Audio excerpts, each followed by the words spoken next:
ជំរាបសួរពុកម៉ែបងប្អូនបាទចឹងខ្ញុំចាញ់វីដេអូមួយទៀតបាទសម្រាប់ចន្ទីដែលជួបបញ្ហាគៀងណាបាទ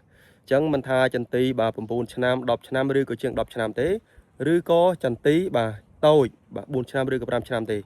បាទសំខាន់ឲ្យតែផលិតត្រួយនៅក្នុងបាទពាក់កណ្ដាលខែ11នេះ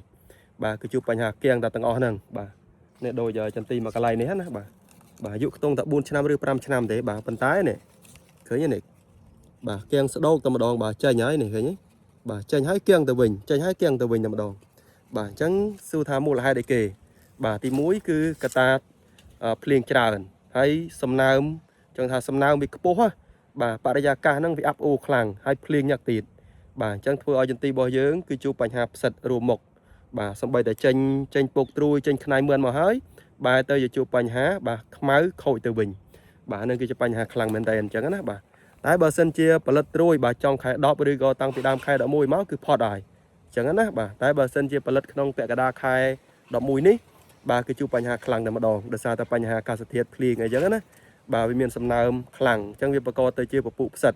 អញ្ចឹងណានេះឥឡូវមើលនេះសួរថាចេញអត់នេះបាទចេញល្អមែនតើអញ្ចឹងណាបាទសឹងថាគ្រប់មេឃដែរបាទប៉ុន្តែជួបបញ្ហាបាទខ្មៅរោមទៅវិញតែម្ដងបាទអញ្ចឹងសួរថាដំណោះស្រាយយើងគួរធ្វើម៉េចបាទគឺយើងត្រូវតែបាទវាយថ្នាំជំងឺបាទដាក់ថ្នាំជំងឺចូលមួយជើងសិនទៅ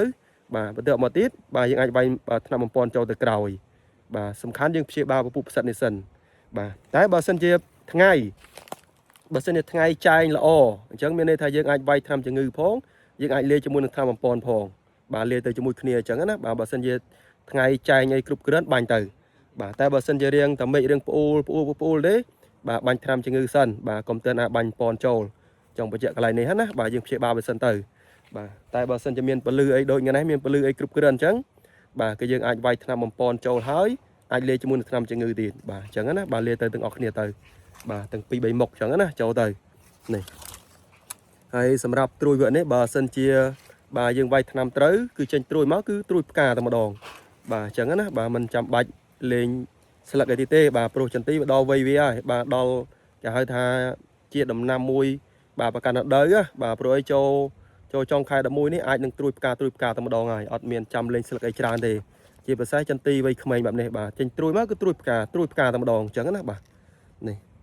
បាទអញ្ចឹងវីដេអូនេះបាទចែកលេខប៉ុណ្ណឹងបាទអរគុណ